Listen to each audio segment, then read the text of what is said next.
Assalamu alaikum. Bismillah. Rabbi shrah li sadri wa yassir li amri. Rabbi zidni ilma. In the name of Allah, my Lord, open up for me my chest, ease my task for me. My Lord, increase me in knowledge. Brothers and sisters, today's topic, Hadith rejectors. I absolutely love this topic. Now, if you jump onto YouTube and you type in this phrase here, Hadith rejectors, you're going to find numerous videos from the Sunnis and the Ahl Sunnah, and they talk about how, that we are Quraniyuns, that we reject Hadith, and we are Sunnah rejectors, and we don't know what we're talking about. And they say things like, this was a new phenomenon, this never existed in the past, and things like this. Brothers and sisters, is this really a new phenomenon? Rejecting Hadiths, is this something new, brothers and sisters, that only came about in the 20th century? Or was this something that happened early on? Brothers and sisters, I'm going to show you something fascinating, okay? Please bear with me. Inshallah, we'll get started. And I'll write there, which hadith will you believe? Okay? Let's get started. Now, the thesis of my presentation is going to be based upon this magnificent verse. فَبِأَيِّ حَدِيثٍ بَعْدَهُ يُؤْمِنُونَ. Then in which hadith after this Quran, will they believe? And I made a video on this, brothers and sisters, called Hadith of Who. Okay? You can also see the same phrase being repeated at chapter 7, verse 185 as well. Now, I made a video called Hadith of Man versus Hadith of Allah. And I also made one called Tradition versus Revelation. And please refer to those videos. And I've concluded the following from those videos. According to Sunni Muslims, the Sunni Islam, the Ahl Sunnah wal Jama'ah, 99% of the Hadith corpus, brothers and sisters, think about this number. 99% of the Hadiths are classified as Khabarul Ahad. Please watch those videos for more information about this. They are considered as Ahad, meaning they are narrated by a single narrator, a single person. And they are classified by the Hadith scholars themselves. For example, Ibn Hajar al-Asqalani and Imam al-Nawawi and others. These are prominent figures in the Hadith world. They are classified as dhan. Dhan in Arabic meaning speculative or assumption, brothers and sisters. Whereas on the other hand, less than 1% of this Hadith corpus is considered mutawatir. Mutawatir meaning mass transmitted. Brothers and sisters, have a real good think about that. 99% of the hadith that we read today are classified as dhan, speculative by the hadith scholars. This is not my statement. This is what the hadith scholars are saying, brothers and sisters. Think about that. Another question we need to ask is this, brothers and sisters. Now the Sunnis, the Ahl Sunnah, they boast about how they have mutawatir hadith, this certain knowledge, right? They boast about this. But the question is this. How many mutawatir hadiths are in existence, brothers and sisters? How many? What numbers are we talking about? Even the question is, what constitutes mutawatir? What numbers? How many people have to narrate something for it to be considered mutawatir? Now have a look at this, brothers and sisters. Now this is from this website. There's the reference for it. I'm happy to provide the references. Many respected scholars do not believe any hadith are mutawatir. Look at that. For example, Ibn Hibban and also another scholar by the name of Ibn Hazm. These are the dons of the hadith literature, the hadith scholars, right? For there were no mutawatir hadith. Look at that. There's no such thing, they're saying. Even Ibn Salah, another muhaddith, claimed that if we apply the definition of mutawatir, it is doubtful that any hadith can meet the requirements except for the possibility of one hadith. Now this is the famous hadith about the Prophet allegedly saying, whoever lies about me intentionally, let him take his seat in the hellfire. Now according to these scholars, they're saying there's no such thing as mutawatir, brothers and sisters. And yet the Ahl Sunnah are boasting about, we have mutawatir. Well, let them prove it. Prove, where are your mutawatir hadith which you're boasting about? They don't exist, brothers and sisters. In fact, Ibn Hibban argues and says they are all ahad. In other words, according to Ibn Hajar and Imam al-Nawawi, they are dhan hadiths, brothers and sisters. They are speculative. They're not certain knowledge. So this is why in the Sunni world, there's always been this debate about, do we take these ahad hadiths in matters of aqidah, Islamic theology, or do we take them in matters of fiqh, or do we take them as both? There's always this battle going on, subhanAllah. They can't seem to make up their minds. But the vast majority, 99% of the hadiths are ahad, brothers and sisters. They are classified as speculative. Think about that. SubhanAllah, you're basing your religion upon speculative knowledge, brothers and sisters. Have a real think about that. Now look at this. There's a reference there. The jurist Imam Abdullah ibn Qudayba. Now he's a well-known figure in the Sunni world, traditionalist and jurist of the Ahlul Sunnah wal Jama'ah, openly says that the Sunnah overrides the book, the Quran.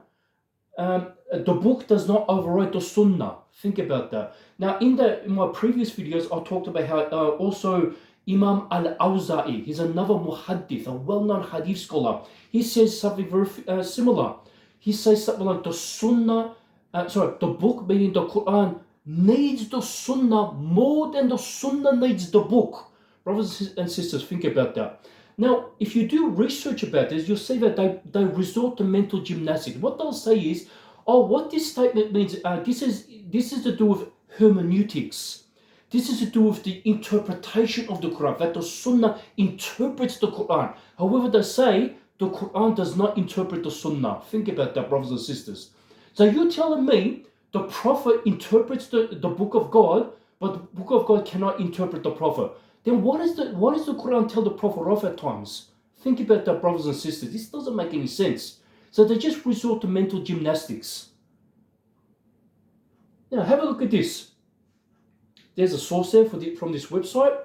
The Hanafis, Imam Malik, and most theologians maintained that the Quran can be abrogated by the Sunnah that is established by multiple chain transmission, in other words, mutawatir, or by a Sunnah that is well known, mashur. According to the Hanafis, meaning a prophetic report that is accepted and implemented by the vast majority of jurists, that is akin to multiple chain transmission. Now they claim that Sunnah, these hadiths, can abrogate the Quran, brothers and sisters. Now I'm going to present an example here. From the same website, have a look at this. The example cited most in books of legal fiqh, this is usul al-fiqh, the books of fiqh, right? Is that they quote the verse, it is prescribed for you that when death approaches any of you, that he leaves any wealth that he is to make a bequest or a will to parents and next of kin. Now this is a Quranic verse.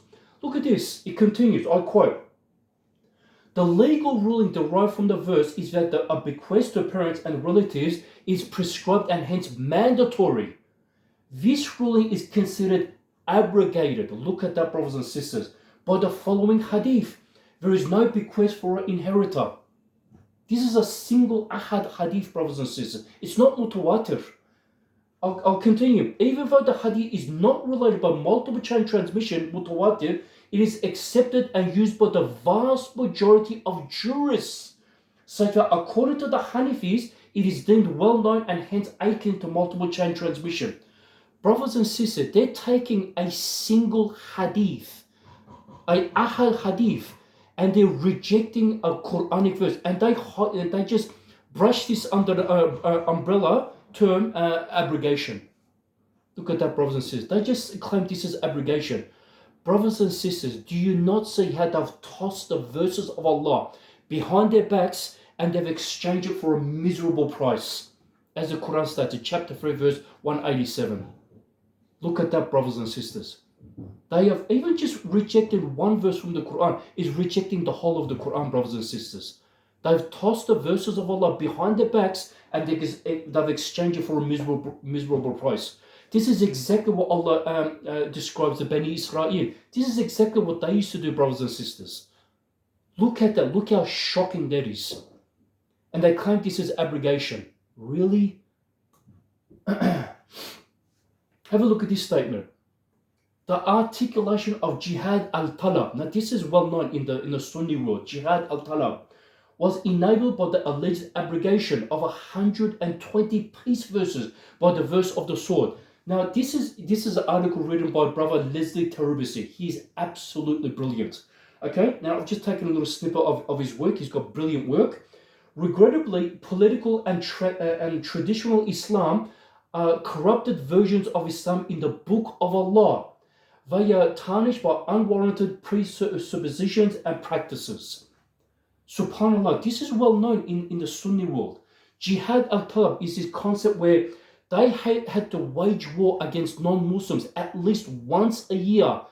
Think about that.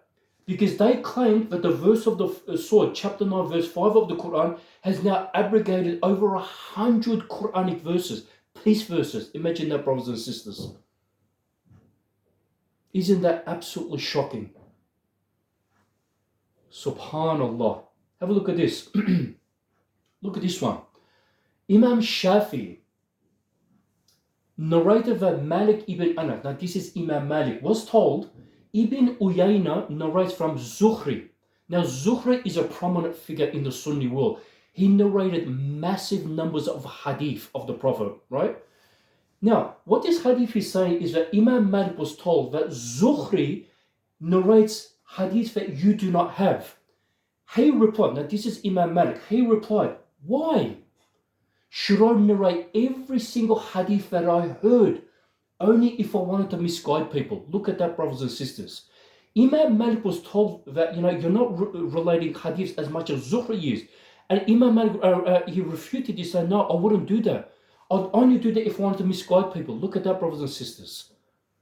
Now, Imam Malik, he didn't have this fanatical approach to hadith like the Ahlul Sunnah do today. Look at that. Here's another example. Ibrahim al-Nakhai, a teacher of Abu Hanifa. I'm going to talk a little bit more about Abu Hanifa in a second. He said, truly, I hear a hadith, then I see what part of it applies. I apply it and I leave the rest. Look at that, brothers and sisters. So even a teacher of Abu Hanifa is like one of the dons of the Sunnis, right? He says, I hear a hadith and I leave the rest. So they would pick and choose hadith, brothers and sisters. This was well known in early Islam. When I say early Islam, shortly after the Prophet died, within the 1st and 2nd centuries.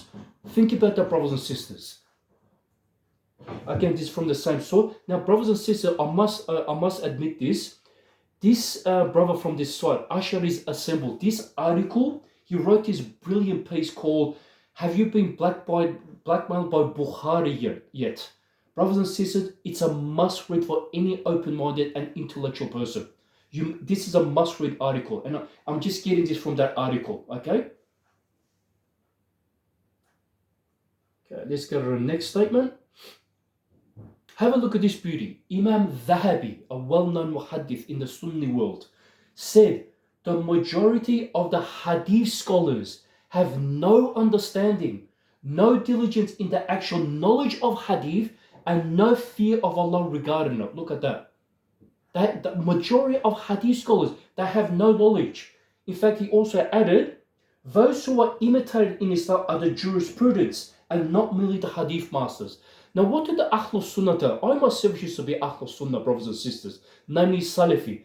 They would tell us, brother, Quran and Sahih Hadith, just take the Hadith. Don't worry about the madhabs. Just take the Sahih Hadith that tell us. But look at the early scholars, the ulama, the fuqaha. Look at the approach they had.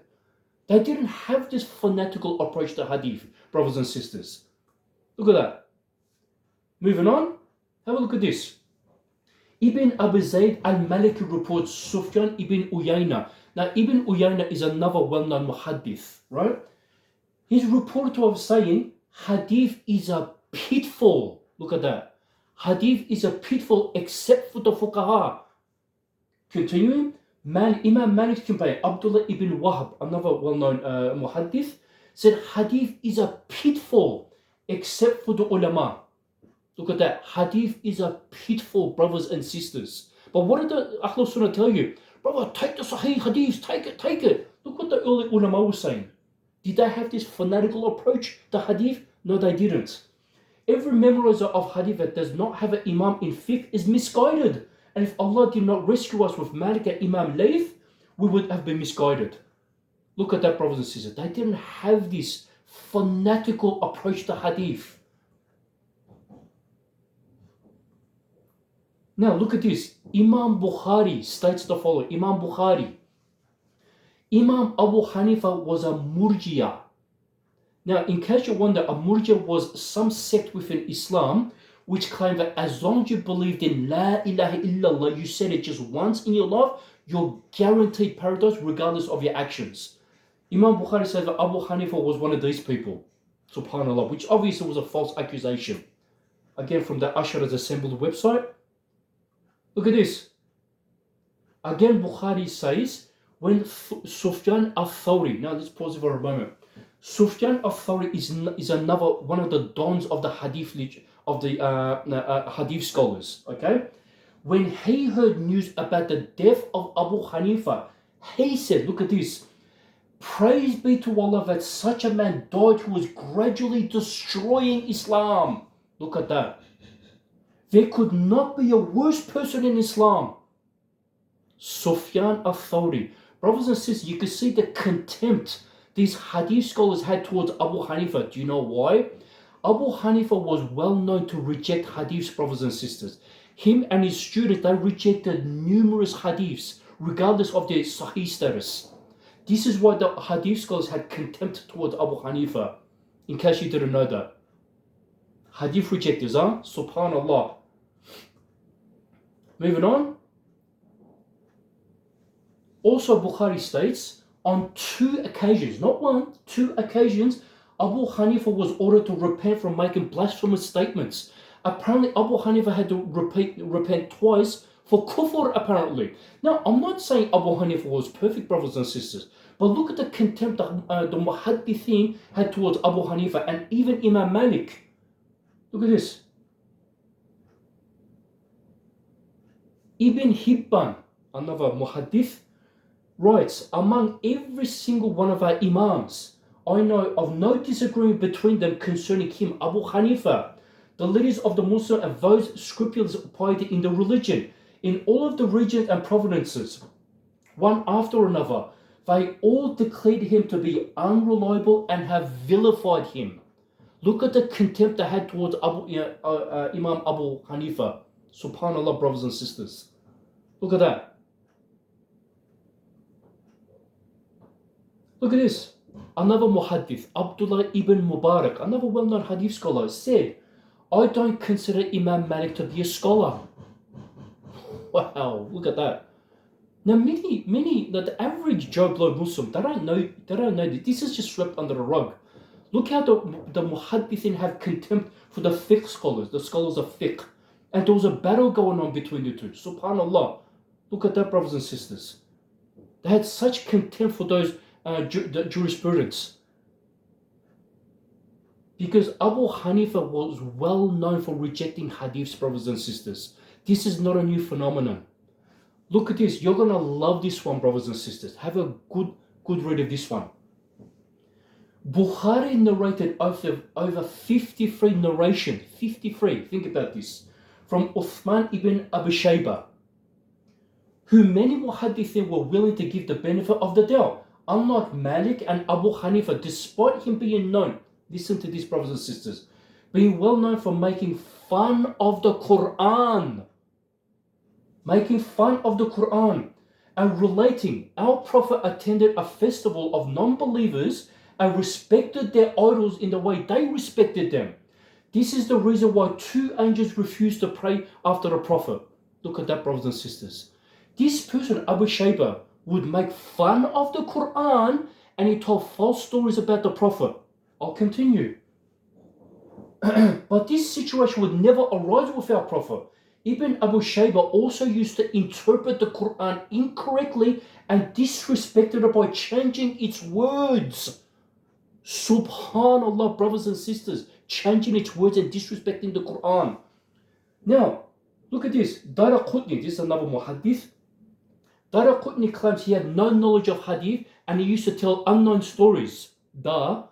Hakim, also a hadith scholar, said he was weak and made many mistakes in narration. Bukhari admits that the scholars of hadith have ignored him and did not take narration from him at all. but Bukhari has taken narration from him regardless. Brothers and sisters, let's just take a moment to sort of really absorb this information. This man was known for making fun of the Quran, misinterpreting it and changing its words, and telling false stories about Prophet Muhammad alayhi salam. And yet Bukhari took over 50 narrations from him. Wow. Following hadiths, yeah? Follow Sahih hadiths, yeah? Look at this. Here's the evidence, brothers and sisters. Look at that. We are to and they call us hadith rejectors, yeah? Look at this. Are we to take narrations from people who make fun of the Quran and tell false stories about the Prophet? Are you serious, brothers and sisters? What more do I need to say? Now, look at this, brothers and sisters. The use of historical information in conducting content criticism in hadith. Now, there's this article here. There's a reference there. Abstract. Rejecting hadith based on a contradicting known historical events has been deemed acceptable principle of content criticism among classical hadith scholars. Look at that, brothers and sisters.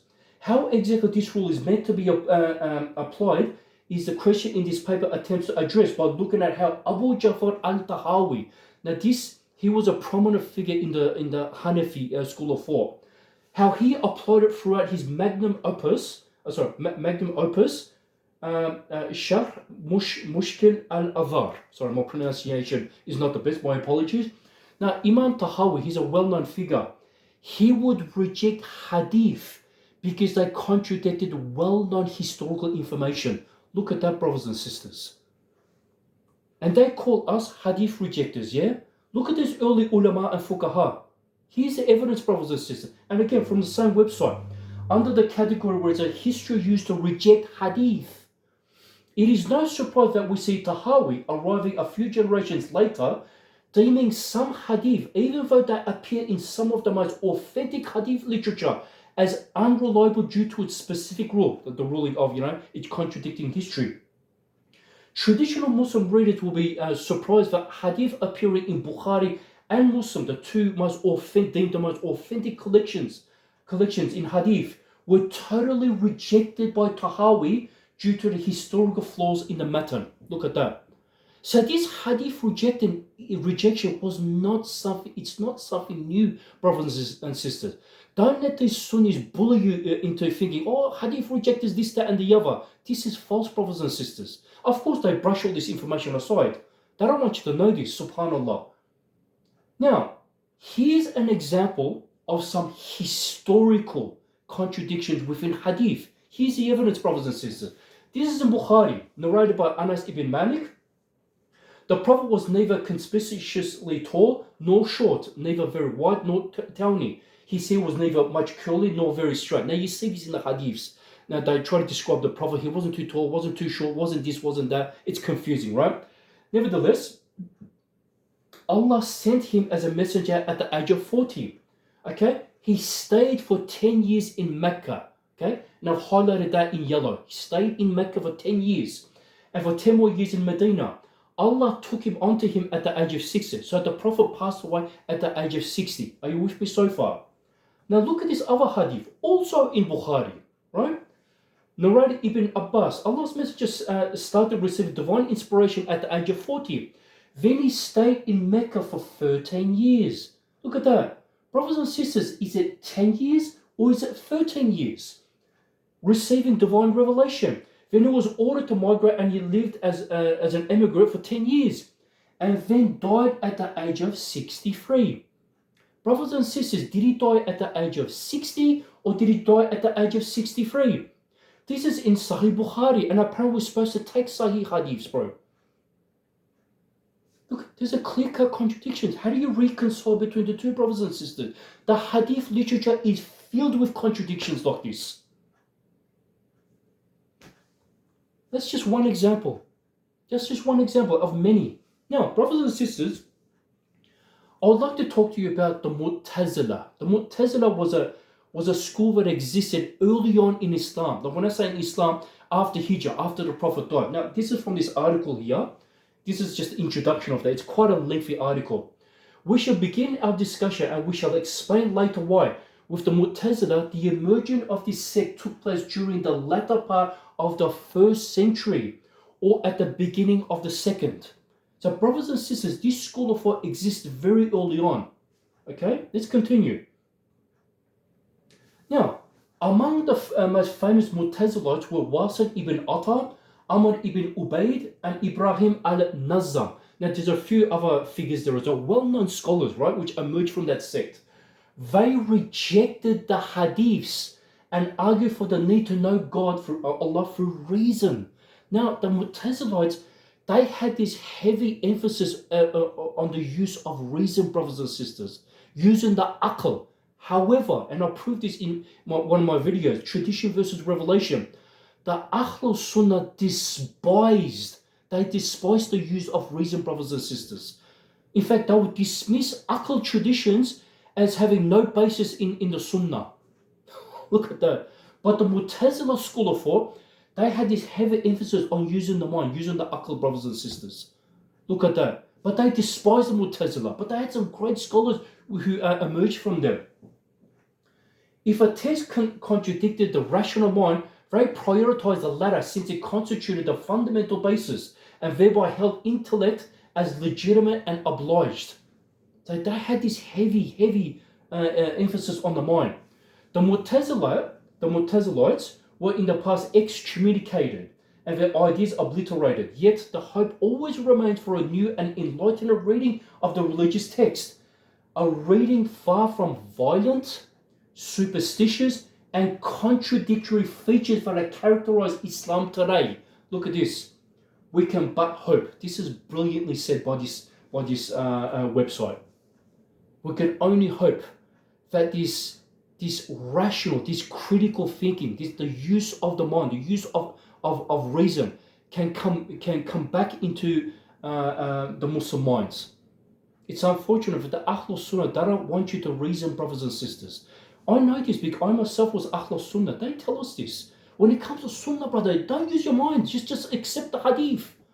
But look at these scholars, these early scholars, especially the Mu'tazila. I'm going to show you something even more interesting. During the Abbasid dynasty, the poet, theologian, and jurist Ibrahim al-Nazam, now he's one of the founders of the Mu'tazila school, founded the madhab called Nazamiyya. He had his own madhab. There wasn't just the Hanafis and the Malikis. It wasn't just these four schools. There was many other schools, brothers and sisters.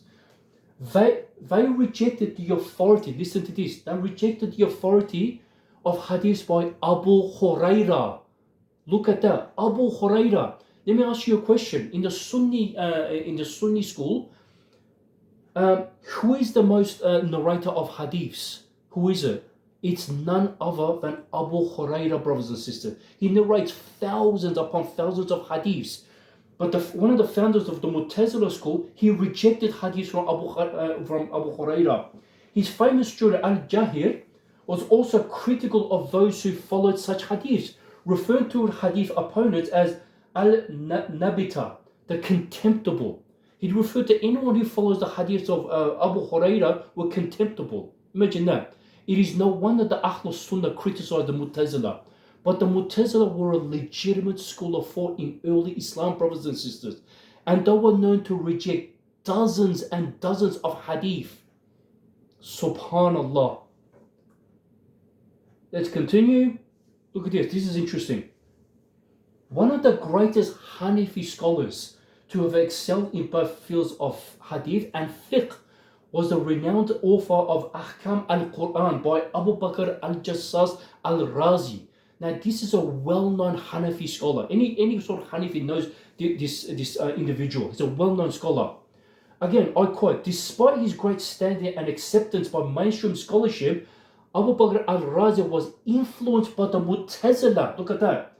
And he held several views contrary to the Ahlul Sunnah wal Jama'ah. Look at that. So you can see that the Mu'tazila, they had a huge influence in the Muslim world. They did. But they try to brush them off. Oh, they were nobodies. But among them emerged great scholars, brothers and sisters. And they stressed the importance of using the aql. And they rejected these hadiths, brothers and sisters.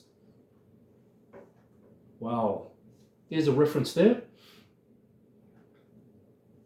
Now, I'm going to quote to you some hadith here, brothers and sisters, which these hadiths imply that the Prophet ﷺ forbade the writing of hadiths. Look at this, brothers and sisters. Abu Sa'id al-Khudri reported that Allah's Messenger said, "Do not write anything from me, and whoever write anything from me except the Quran, he should erase it." Look at this, "and narrate from me, and will be no harm. And he who lied against me, he should in fact find his abode in the hellfire." So the Prophet here is saying, don't write anything from me, but you can narrate from me, right? And here's another hadith. This is from Sahih Muslim. There's a reference. Abu Sa'id al-Khudri said, "We sought permission from the Messenger of Allah for writing his hadiths, but he did not permit us." This is from Tirmidhi. It's a Sahih hadith. Look at that. Here's another hadith. In Bukhari, narrated Anas, "The fact which stopped me from narrating a great number of hadiths to you is that the Prophet said, whoever tells a lie against me intentionally, let him occupy his seat in the hellfire." So they refrain from narrating so many hadiths. Think about that. This is from the Sunni sources themselves. I'm not making this up, brothers and sisters. Okay, here's another hadith. Narrated Abu Juhayfa. I asked Ali, the grandson of, the cousin of the Prophet. "Do you know," he asked Ali, "do you know of knowledge of any divine inspiration beside what is in Allah's book?" Look at this. Ali replied, "No."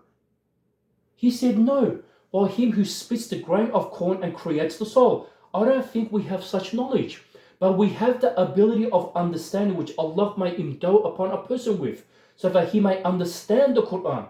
And we have what is written in this paper as well." Now, apparently Ali had some paper with him. I asked, "What is written in this paper?" He replied, "The regulations of blood money, the freeing of captives, and the judgment of a non-Muslim should be killed for killing an infidel." And even just this last part is highly questionable. You know, there's no punishment for a person killing an infidel. I mean, subhanAllah, that doesn't make any sense. Nevertheless, here it says that we don't have any knowledge of divine revelation except the Quran. Look at that. This is in Bukhari. Here's another hadith in Bukhari. Shaddad ibn Makir, "And I entered upon Ibn Abbas," another companion of the Prophet. Shaddad asked him, Did the Prophet leave anything besides the Quran?" He replied, "He did not leave anything what is between the two bindings of this Quran. He didn't leave anything else." Then we visited Muhammad ibn Hunafiya and asked him the same question. He replied, "The Prophet did not leave anything except between the bindings of this book, this Quran. There was no other divine inspiration according to these hadiths." But what's interesting, please note this, brothers and sisters, for almost every hadith that is in existence, there's a counter hadith.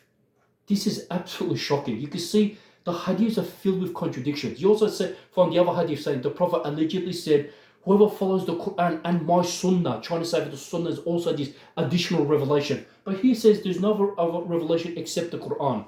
Look at that. Here's another hadith. Narrated Aisha. "The messenger came to me and I told him about a slave girl. Allah's messenger said, 'Buy and manumit her, for the wala is for the one who manumits.'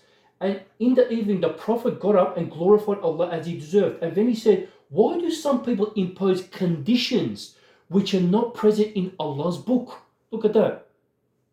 "Whoever imposes such condition as is not in Allah's laws or in Allah's book, then that condition is invalid even if he imposes 100 conditions. For Allah's conditions are more binding and reliable." So the Prophet is criticizing anyone. Why are they making rulings and conditions that are not found in the book of Allah? Subhanallah. It's in Bukhari. Now these are just some examples, right? Brothers and sisters, I'm going to quote you some hadith which I myself, these hadiths absolutely shocked me, brothers and sisters. Now, I must warn you, brothers and sisters, I'm just giving you a warning. There is some explicit content within these hadiths. I'm only quoting this just to prove a point, brothers and sisters, okay? Look what these hadiths have within them. Narrated Aisha. The Messenger of Allah married me when I was 7 years old. 7 years old. The narrator Sulaiman said, or 6 years, because they can't seem to make up their minds. Was it 7 or was it 6? He had intercourse with me when I was 9 years old. Brothers and sisters, let this hadith really get you thinking. The Prophet married Aisha at the age of 6 years old, brothers and sisters. How on earth can a Sunni Muslim defend this hadith? Think about this. Here's another hadith. Again, Aisha reported that Allah's apostle married her when she was 7 years old, and he was taken to his house as a bride when she was 9, and her dolls were with her. She had dolls, brothers and sisters. Now, I remember back in the day when I used to go to these courses. I went to this course called, which the Al-Kawthar Institute, they used to hold these classes, these weekend classes, and they would quote these hadiths, and they showed that Aisha was a child, brothers and sisters. She was playing on swings and she was playing with dolls, and the Prophet married her. Brothers and sisters, how on earth can you defend this? How do you defend this? The Ahlul Sunnah, they have no problems with this. Now, here's my question, brothers and sisters. If I was to ask you the question, do you believe Prophet Muhammad ﷺ is the best example to follow for all of mankind? You're going to say, yes, of course. Well, if I was to say, well, was it for back then, 14th century ago, or even today? They're going to say, of course, today as well. Well, would you go ahead and believe and act upon these hadiths? Would you act upon this type of hadith, brothers and sisters? Would you go marry a 6-year-old, 7-year-old, 9-year-old? Which one of you are willing to do this, brothers and sisters? Unbelievable. How do you defend this? How do you defend this? Look at this hadith. Again, narrated by Aisha. It's a bit lengthy. The Prophet engaged me when I was a girl of 6. We went to Medina and stayed at home of Bani al-Harith bin Khazraj. Then I got ill and my hair fell down. Later on, my hair grew again. And my mother, Ruman, came to me while I was playing in a swing with some of my friends. So you're playing with dolls and playing on swings. She called me and I went to her, not knowing what she wanted to do with me. She was unaware of what was going on. She caught me by the hand and made me stand at the door of the house. I was breathless then, and when my breathing became all right again, she took some water and rubbed my face and my head with her. Then she took me into the house. There in the house I saw some Ansari women who said best of wishes and Allah's blessings and good luck. Look at this. Then she entrusted me to them and prepared me for marriage. But here it says in brackets, unexpectedly, look at that. Unexpectedly, Allah's apostle came to me in the forenoon and my mother handed me over to him. So here the hadiths are clearly showing, brothers and sisters, that Aisha was a child. She had no idea what was going on. And yet they married her to the Prophet married a child. Do you want me to believe this, brothers and sisters? What does the Quran say about this? Does the Quran endorse such nonsense? فَبِأَيِّ حَدِيثٍ بَعْدَهُ يُؤْمِنُونَ. After the Quran, which hadith? Are you going to believe this hadith after the Quran, brothers and sisters? In Bukhari. This is all over Bukhari, brothers and sisters. Have a look at this one, brothers and sisters. This is not my words. This is what the hadiths are saying.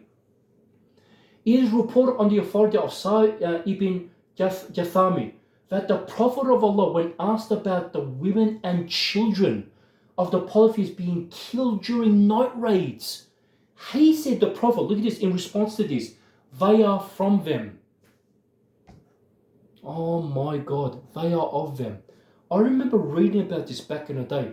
They're trying to just they're just brushing this, they're sweeping this hadith under the rug. They're making it look like, oh, this is just, this is just collateral damage. This is no big deal. The Prophet's saying they are of them. What does that mean? Who cares? What does this mean? Now, this is found under the chapter called Permissibility of Killing Women and Children as long as it's not done deliberately. Brothers and sisters, think about this. Do you actually believe the Prophet of God, the Prophet of Allah, sent companions during night raids to attack the enemy?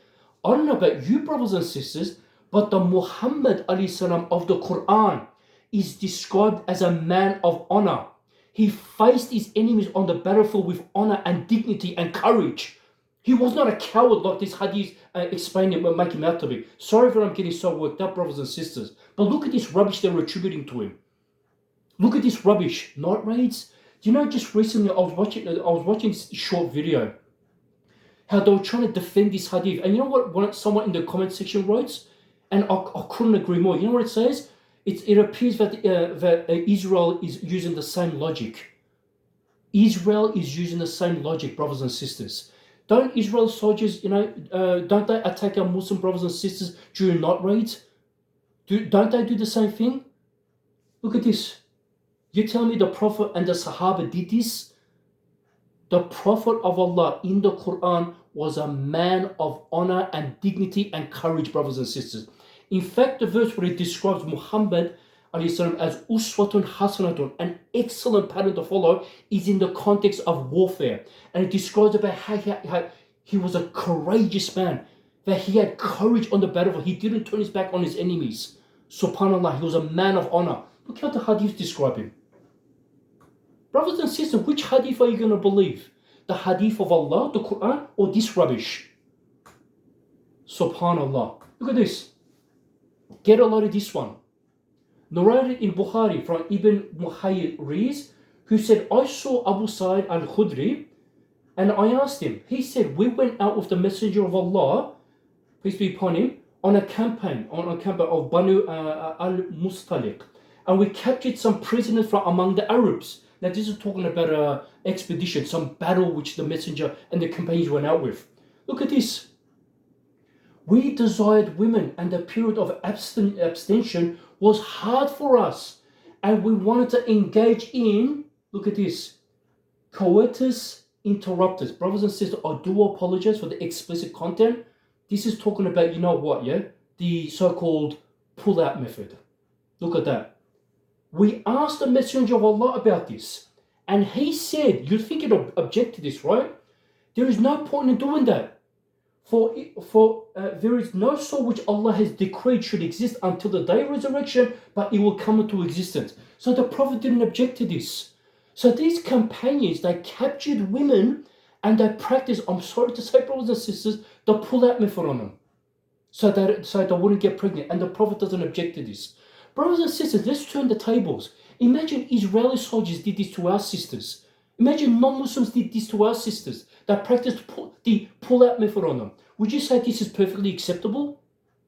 And they brush this, they put this under the banner of, this is just ma malakat aymanukum. This is rubbish. I made a video on that, ma malakat aymanukum. This has got nothing to do with that. You cannot have relations with anyone outside of marriage, brothers and sisters. I made a video on that for anyone who's interested. Look at these hadiths. I'm sorry that I'm getting so worked up. But look at the rubbish they're attributing to our beloved Prophet. And yet they say they're honoring Muhammad alayhi salam. Come on, brothers and sisters. Look at this. Narrated Sulaiman ibn Yasir. I asked Aisha about the clothes soiled with semen. Semen. Look at this. She replied, I used to wash it off the clothes of the messenger, and he would go off to the prayer while water spots were still visible. Look at that. Look how they describe the messenger of Allah, brothers and sisters. Aisha would wash off the man stains from his clothes, and he would have spots when he went out to pray. So what? When the Sahaba saw the messenger and he had wet patches on his pants, they understood, yeah? Yes, he must have had relations. Look at the mockery, brothers and sisters. Look at this. And they have a habit, they tell us that we are hadith rejectors. Look at this rubbish. They call us hadith rejectors. You people are Quran rejectors, as Baba Shu'aib says in the correctional officer channel. May Allah bless you, brother, if you're listening to this. Look at this. Narrated Aisha again. The Prophet used to kiss her and suck her tongue when he was fasting. Suck her tongue while he was fasting, brothers and sisters. I ask Ahlul Sunnah, would any one of you act upon this? Would you go suck your, I'm sorry to say this, suck your partner's tongue while you're fasting? Would any one of you follow this, brothers and sisters? This is found in Abu Dawood, but some try to say that it's a weak hadith. But I would say it is sahih.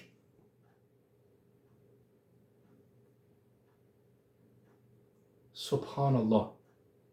I'll give you one more disgusting, filthy hadith. Look at this. Allah's Messenger said, you should listen to and obey your ruler, even if he was an Ethiopian slave, a black man whose head looks like a raisin. For my African brothers out there, this is not me saying this. This is what the hadith is saying. You must blindly follow and obey your ruler, even if it's a black man whose head looks like a raisin. Do you really believe the Prophet said this rubbish, brothers and sisters?